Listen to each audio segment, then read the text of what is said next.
सभी ग्राम प्रधानों को कोरोना कालखंड में चुनौती से जूझते हुए ग्राम प्रधान चुने जाने पर हृदय से बधाई देता हूं। आप सबके उज्जवल और मंगलमय भविष्य की कामना भी करता हूं। मुझे प्रसन्नता है कि कोरोना से जूझते हुए भी आपने हिम्मत नहीं हारी और पूरी मजबूती के साथ इस अभियान के साथ लड़ते रहे। आप में से बहुत सारे ग्राम प्रधानों ने तो कोरोना की द्वितीय लहर में परिणाम आने के बाद से ही शपथ ग्रहण के पहले ही निगरानी समिति के साथ मिलकर के कार्य करना प्रारंभ कर दिया और उसका परिणाम हमारे सामने है। उत्तर प्रदेश के बारे में विशेषज्ञ ये मानते थे कि उत्तर प्रदेश इस द्वितीय लहर की चपेट में सबसे ज्यादा होगा और यहां की स्थिति सबसे खराब होगी। आदरणीय प्रधानमंत्री जी का मार्गदर्शन, जनता जनार्दन का सहयोग और ईश्वर की कृपा ऐसी रही कि उत्तर प्रदेश आज एक सुरक्षित स्थिति में है। जिस प्रदेश के बारे में कहा जाता था कि यहां 30 लाख से अधिक कोरोना के सक्रिय केस होंगे, उस उत्तर प्रदेश में आज केवल 52,000 सक्रिय केस हैं। जिस उत्तर प्रदेश के बारे में कहा जाता था कि यहां पे 1 लाख से ज्यादा केस प्रतिदिन आएंगे, आज वहां पे मात्र 3,200 केस ही आए हैं। ये प्रत्येक व्यक्ति जब मिलकर के टीम भावना के साथ कार्य करता है तो उसके परिणाम भी इसी प्रकार से सामने आते हैं और हमारी पंचायत राज की व्यवस्था भी इसी पर आधारित है। हम सबका सौभाग्य है कि आज इस पूरी व्यवस्था के साथ पहली बार ये हो रहा होगा कि जब ग्राम प्रधानों को देश का कोई राज्यपाल संबोधित करे और अपना मार्गदर्शन दे। इसलिए मैं सबसे पहले आप सभी ग्राम प्रधानों को इस बात के लिए बधाई दूंगा कि ये पहली बार हो रहा है कि जब एक साथ राज्यपाल महोदय का भी और मुख्यमंत्री का भी आपके साथ सीधे संवाद हो रहा है। आप अपनी कीमत और अपनी अहमियत को समझ सकते हैं कि कितना मजबूत आधार लोकतंत्र का आपके पास है कि हम लोगों को स्वयं आपके साथ संवाद बनाना पड़ रहा है। मुझे केवल आपसे कुछ अपील करनी है। एक, हम कोरोना की दूसरी लहर का सामना कर रहे हैं और सफलतापूर्वक हम वहां तक पहुंच चुके हैं जहां दूसरी लहर को और कोरोना को हम समाप्त कर सकते हैं। लोगों को आशंका थी कि उत्तर प्रदेश के गांव इससे सबसे ज्यादा संक्रमित होंगे, लेकिन मैं ग्राम प्रधानों की अध्यक्षता में बनाई गई निगरानी समिति को धन्यवाद दूंगा कि इस निगरानी समिति ने गांव में घर घर जाकर के स्क्रीनिंग का काम किया और एक एक व्यक्ति जो भी लक्षण युक्त था उसको मेडिसिन किट उपलब्ध करवाने, स्वच्छता, सैनिटाइजेशन, फॉगिंग की कार्रवाई को आगे बढ़ाने।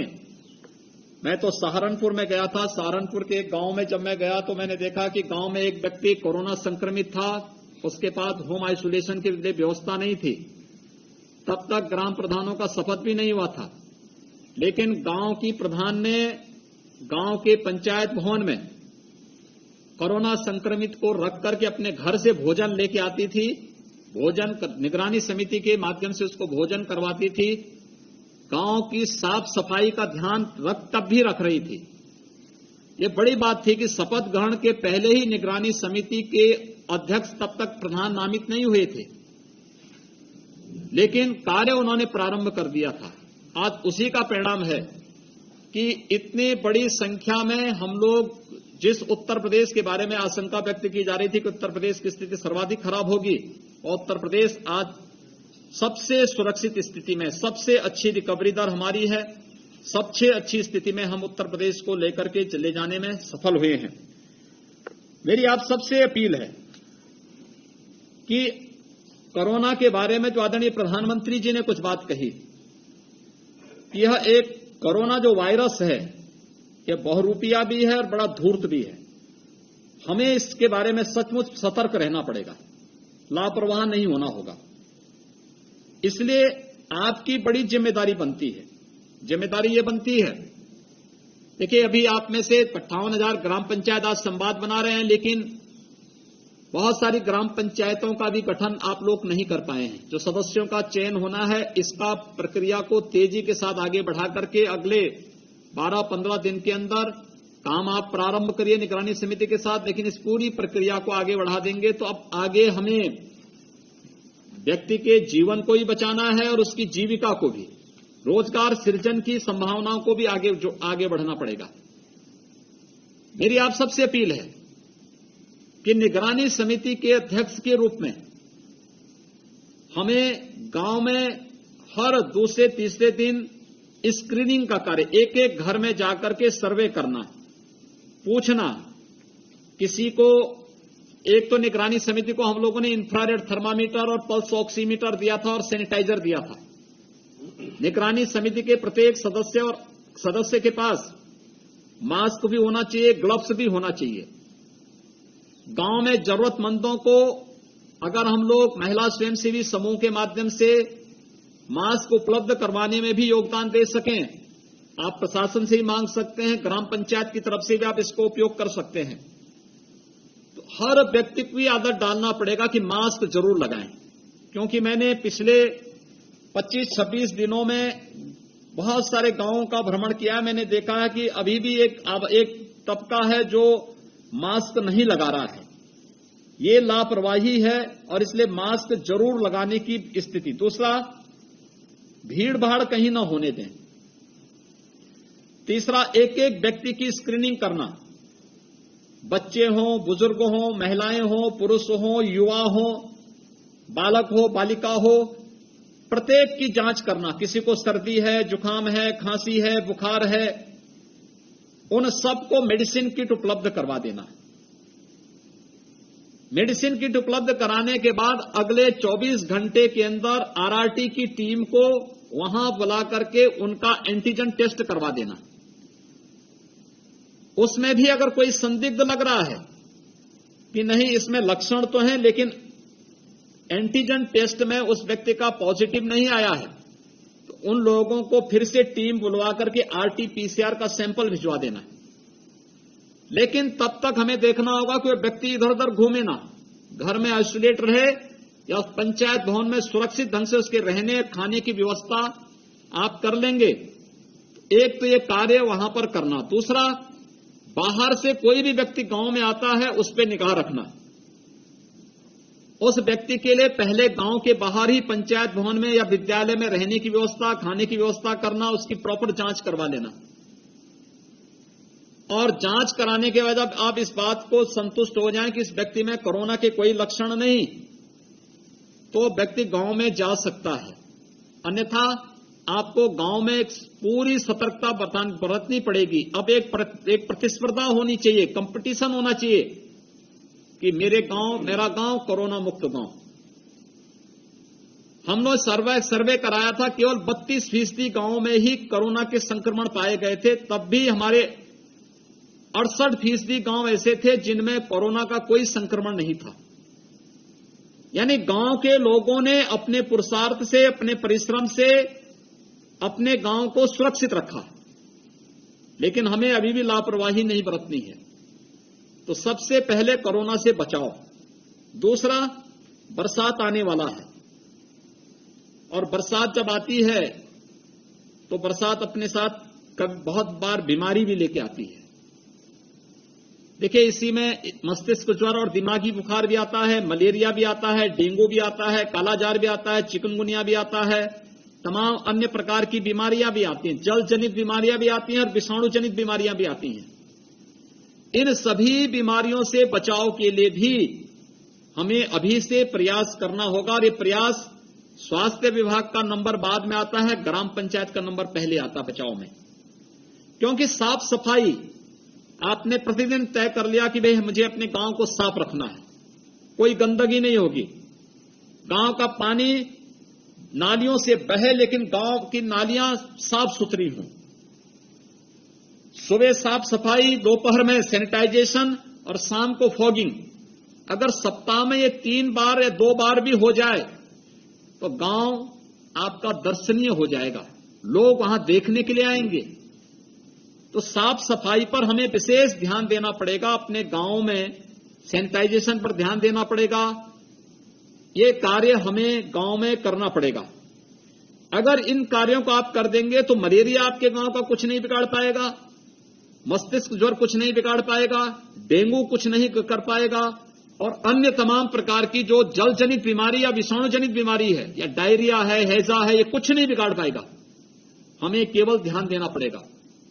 तीसरा मेरी आपसे अपील है, सरकार ने व्यवस्था की है कि हर गांव को शुद्ध पेयजल मिले, फिर भी अगर गांव में शुद्ध पेयजल नहीं है, हम अपने गांव में देख सकते हैं कि गांव में अगर लोगों को नल का पानी पीना पड़ रहा है, हैंडपंप का पानी पीना पड़ रहा है, पानी शुद्ध नहीं है, हम उसको गर्म करके छान करके पिएं, आप देखना कोई डायरिया या हैजा नहीं हो सकता, कोई भी जल जनित अन्य बीमारी नहीं हो सकती। हम लोगों को इसके लिए प्रेरित करें, गांव पंचायत छोटी छोटी समूह बना करके गांव में इसके बारे में बताएं। एक प्रतिस्पर्धा होनी चाहिए, अपने गांव को स्मार्ट विलेज के रूप में कैसे हम विकसित कर सकते हैं। इसमें सरकार भी सहयोग, केंद्र सरकार ने केंद्रीय वित्त आयोग का पैसा गांवों को दिया है, राज्य सरकार का पैसा, राज्य वित्त का पैसा भी आपके पास पड़ा हुआ है, 10,000 करोड़ रुपए से ग्राम पंचायतों में पड़ा हुआ है। इस पैसे का सही सदुपयोग, मेरे गांव का विद्यालय साफ सुथरा रहे, उसकी बाउंड्री हो, मेरे ग्राम पंचायत में खेल का मैदान होगा, मेरे गांव में जूनियर हाई स्कूल है तो उसकी साफ सफाई, रंगाई पुताई, मेंटेनेंस, चिकित्सालय है तो उसकी साफ सफाई, वहां पर जाने का सड़क, कनेक्टिविटी, वहां पे बिजली, कहीं जल जमाव न हो, विद्यालय हो, चिकित्सालय हो, पंचायत भवन हो, साफ सुथरे रहने चाहिए, वहां पेड़ नहीं उगे होने चाहिए, गंदगी नहीं होनी चाहिए। जब गंदगी होती है, पेड़ उगे रहते हैं तो लोग उसके बारे में गलत धारणा बनाते हैं, और हम लोगों को ये चीजें कतई नहीं होनी देनी है। इन चीजों को हम लोगों को वहां पे लोगों को बताना पड़ेगा। मेरी आप सबसे एक और अपील है कि हम अपने ग्राम पंचायत के अंदर, यद्यपि हर ग्राम पंचायत में ग्राम सचिवालय यानी पंचायत भवन बनाए जा रहे हैं, उसको ग्राम सचिवालय के रूप में आप विकसित करिए। जहां पर कार्य चल रहे हैं, तेजी के साथ उस कार्य को संपन्न करवा करके ग्राम सचिवालय का निर्माण समय से करते हुए हम एक व्यवस्था सुनिश्चित करें कि ग्राम सचिवालय का कार्य समय सीमा के अंदर पूरा होने, और उस कार्य को पूरा करने के साथ ही वहां पे कंप्यूटर लगाना, इंटरनेट का कनेक्शन देना, गांव के ही कुछ युवाओं को उसके साथ ट्रेनिंग दे देना, जो गांव के लोगों को ही कॉमन सर्विस की सुविधा वहां पर उपलब्ध करवा सकें। बैंकिंग कॉरेस्पॉन्डेंट्स की ग्राम पंचायतों में भर्ती हुई होंगी या हो रही होंगी, उनको वहां पे बैठने की व्यवस्था करना। बहुत सारी गतिविधियां आप एक जगह से संचालित कर सकते हैं। गांव में पब्लिक एड्रेस सिस्टम के माध्यम से कोरोना के बारे में, मस्तिष्क ज्वर के बारे में, दिमागी बुखार के बारे में, मलेरिया के बारे में, अन्य कार्यों के बारे में भी 3-4 बार जानकारी दे सकते हैं। सुबह शाम अच्छे भजन, राष्ट्रभक्ति के गीत लोगों के सामने बजा सकते हैं, लेकिन उसमें सबकी सहमति हो तभी करना चाहिए। इन चीजों को अगर आप व्यापक प्रचार प्रसार करेंगे तो गांव में आप देखना कि गांव आपका शहर से अच्छा हो जाएगा। कोरोना के कारण लोगों के रोजगार पर कुछ असर पड़ा है, और इसीलिए केंद्र और प्रदेश सरकार ने कुछ तय किया। जैसे केंद्र सरकार ने गरीब कल्याण पैकेज के अंतर्गत मई और जून का निःशुल्क खाद्यान्न हर नागरिक को देने की व्यवस्था की। मई का खाद्यान्न वितरित लगभग हो चुका है, एक आध दिन में सभी को मिल जाएगा। जून महीने में भी 15 जून के बाद फिर से प्रधानमंत्री गरीब कल्याण पैकेज का खाद्यान्न मिलेगा। राज्य सरकार की तरफ से मई, जून, जुलाई, अगस्त, ये 3 महीने का निःशुल्क खाद्यान्न हर एक नागरिक को मिलना है, हर जरूरतमंद को मिलना चाहिए, और वो सरकार देने जा रही है। हमारा प्रयास हो कि कोटे की दुकान में हर जरूरतमंद को उसके लिए स्वीकृत और अनमन्य खाद्यान्न जरूर मिले, उसमें घटतोली न हो। अगर हम ये काम अपने गांव में बिना भेदभाव के करते, याद रखना अब आप ग्राम प्रधान बन चुके हैं, अब आपकी कोई पार्टीबाजी नहीं, जिसने वोट दिया वह भी, जिसने नहीं दिया वह भी आपका अपना है। ये समय है जब आप लोगों की सेवा करके लोगों का दिल जीत सकते हैं। ठीक है, जो लोग आपका समर्थन किए होंगे उन लोगों के साथ आपकी सहानुभूति होगी, लेकिन कार्य पात्रता का जब मामला आएगा तो हम किसी के साथ कोई भेदभाव नहीं करेंगे। किसी का शौचालय, किसी का मकान, प्रधानमंत्री आवास योजना में, मुख्यमंत्री आवास योजना में मकान उपलब्ध करवाने की व्यवस्था, किसी गरीब को पेंशन देने की व्यवस्था, किसी विधवा को पेंशन देने की व्यवस्था, या फिर कोई गरीब है, बीमार है, कोई व्यवस्था नहीं, आयुष्मान भारत का कार्ड उसका बनवाइए, 5 लाख रुपए की स्वास्थ्य सुविधा उसको मिल सकती है, प्रधानमंत्री जी ने पहले से ही उपलब्ध करवाया है। अगर कोई गरीब है, उसके पास कोई सुविधा नहीं है, कार्ड भी नहीं बना है, बीमार है, कोई आय का स्रोत नहीं, हम ग्राम प्रधान निधि से उसको 2000 रुपए तक की सहायता कर सकते हैं। ये व्यवस्था पहले से है। अगर किसी की दुखद मौत हुई है, निराश्रित है, कोई देखभाल करने वाला नहीं, या परिवार की आय नहीं कि वो अंतिम संस्कार कर सके, 5000 रुपए तक की सहायता आप ग्राम प्रधान निधि से उसको कर सकते हैं।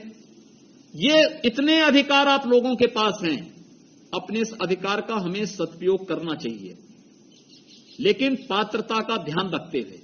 अगर हम इस कार्य को करेंगे, आप देखना आपकी लोकप्रियता उसी प्रकार से आगे बढ़ेगी जैसे शिवचरण जी ने लखीमपुर खीरी में निर्विरोध प्रधान बनकर के वहां पर उन्होंने एक नया कीर्तिमान स्थापित, 4थी बार ग्राम प्रधान बने हैं। ऐसे ही आप सभी के साथ भी जुड़ेगा और हमें उस दिशा में बेहतर प्रयास करने होंगे।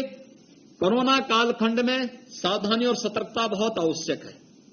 मैं आप सबसे अपील करूंगा कि हम हर व्यक्ति को इसके लिए सतर्क रखें, सावधान रखें, हर एक व्यक्ति को मेडिसिन किट उपलब्ध करवाएं। गांव में आपको मैं और अपील करूंगा कि लोगों को बोलें कि वे टेस्ट करने से न भागें। दूसरा, हम कॉमन सर्विस सेंटर जो गांव का है उसको आप तैयार करवा लीजिए, सरकार उसमें सहयोग कर रही है। कॉमन सर्विस सेंटर में मेरी आप सबसे अपील है कि रजिस्ट्रेशन की व्यवस्था कराएं वैक्सीन लगाने के लिए, क्योंकि अब हम लोग गांव के ही पंचायत भवन में भी वैक्सीन के सेंटर लेके जा रहे हैं। वहीं रजिस्ट्रेशन करवाएंगे, फिर वहीं पे हमारी टीम जाएगी, वहीं वैक्सीन देगी गांव के लोगों को। तो गांव के व्यक्ति टेस्ट करने से भी ना भागें, वैक्सीन लेने से भी नहीं भागेंगे। तो आप देखना, कोरोना से सुरक्षा का ये कवच प्रधानमंत्री जी ने दिया है। 2 वैक्सीन अब तक लग रही हैं। आने वाले समय में तमाम अन्य नई वैक्सीन भी आने वाली है। ये हर एक व्यक्ति को सुरक्षा दे देगा। कोरोना फिर कुछ नहीं बिगाड़ पाएगा, बशर्ते हम स्वयं उसके प्रति सतर्क हो जाएं। तो आप सबकी बड़ी भूमिका है और त्रिस्तरीय पंचायत में सबसे महत्वपूर्ण और मजबूत कड़ी के रूप में ग्राम प्रधानों की भूमिका को कोई नजरअंदाज नहीं कर सकता है। आप सभी चुने गए, आप सबको मैं बधाई देता हूं। आदरणीय राज्यपाल महोदय का हृदय से अभिनंदन करता हूं। उनका मार्गदर्शन आप सबको आज प्राप्त हो रहा है, ये आपके लिए सौभाग्य की बात है। आदरणीय राज्यपाल महोदय के मार्गदर्शन और उनके आशीर्वाद से आप सभी अच्छा कार्य करें, इस विश्वास के साथ आप सबके सफल और मंगलमय भविष्य की मैं कामना करता हूं।